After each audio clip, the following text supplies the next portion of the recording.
कि भगवान के वंश का विनाश कैसे हुआ, भगवान ने कैसे परम धाम गए, यह बताइए। श्री सुखदेव जी कहने लगे, हे राजा परीक्षित, एक बार युद्धवंशियों में दुर्वासा ऋषि का आगमन हुआ। दुर्वासा ऋषि का जब आगमन हुआ तो महाराज बाहर कुटी बनाई और महाराज उनके लिए ठहरने के लिए स्थान बना दिया। एक समय की बात, वो ध्यान संध्या कर रहे थे, संध्या वंदन कर रहे थे, त्रिकाल संध्या कर रहे थे। सांबादी जो भगवान के पुत्र थे, 56 करोड़ यदुवंशी थे महाराज, भगवान के जो पुत्र थे साम और अनिरुद्ध, वो महाराज उनकी परीक्षा लेने के लिए गए। साम को स्त्री का रूप बना दिया और गर्भवती स्वरूप दे दिया। पहुंच गए, कहने लगे, हे ऋषिवर, मेरी पत्नी गर्भ से है, ये बताइए कि लड़का होगा या लड़की। दुर्वासा ऋषि तो पहचान गए, पर उन्होंने टाल दिया कि ये बालक है, इनको मैं क्या कहूं।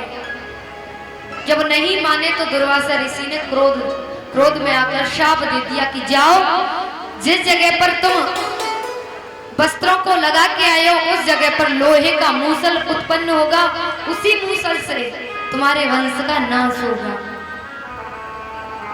दोनों महाराज घबरा गए महाराज वस्त्र चेंज किए, कपड़े चेंज किए तो क्या देखा कि जहां पर कपड़े लगाए थे, गर्भवती होने का नाटक बनाया था महाराज, वहीं पर लोहे का मूसल आ गया।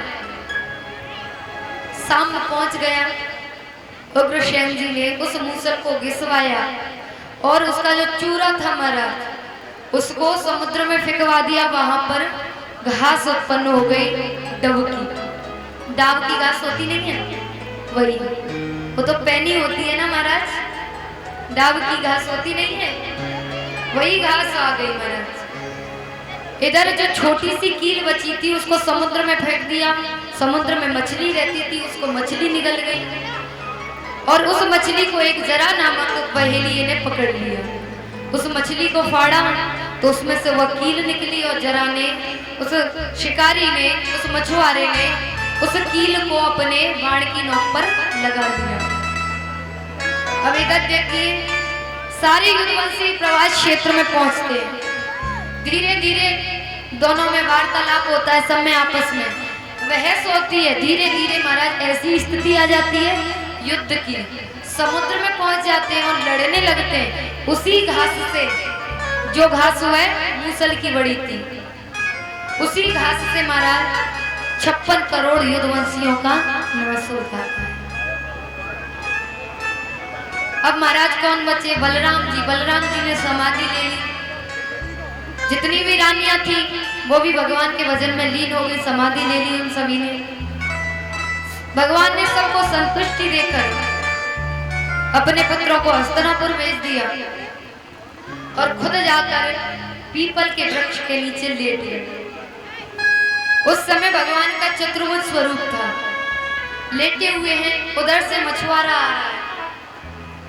भगवान की जो पांव में नीलमणि चमक रही थी, मछुआरे ने छुपके से देखा तो देखा, उसे लगा कि यह हिरण की आंखें। उसने वही वाण संधान किया और वो वाण भगवान के पैर में जाके लग गया। उसने जब वो झाड़ी को उठा के देखा तो प्रभु लेटे हुए, क्षमा याचना करने लगा, प्रभु मुझे माफ कर दीजिए, मैंने पहचान नहीं पाया।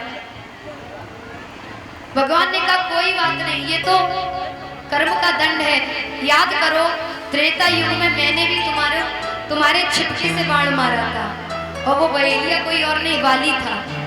तो कर्म का फल तो भगवान को भी नहीं, भगवान को भी चुकाना पड़ा, क्योंकि गीता में कहा है कर्मण्येवाधिकारस्ते मा फलेषु कदाचन मा कर्म फल हेतुर्मा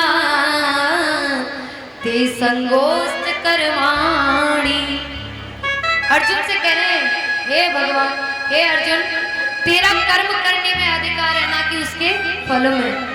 लेकिन हम क्या करते हैं, कर्म को छोड़ देते हैं, फल की आशा करते हैं। भगवान कहते हैं मर्म को न जान कर्म श्रेष्ठ है, तू कर्म कर, फल की इच्छा मुझ पर छोड़ दे। तो अब भगवान कह रहे हैं कि मैंने अपना फल चुका दिया, मुझे फल मिला, मैंने चुका दिया। अब बराबर वहीं पर भगवान ने परम धाम में गमन किया। बोलिए ठाकुर जी महाराज की। इस प्रकार महाराज 11वें स्कंद में, भागवत के 11वें स्कंद में भगवान का परम धाम गमन होता है। यहाँ पर 11वां स्कंद विराम होता है। अब 12वें स्कंद में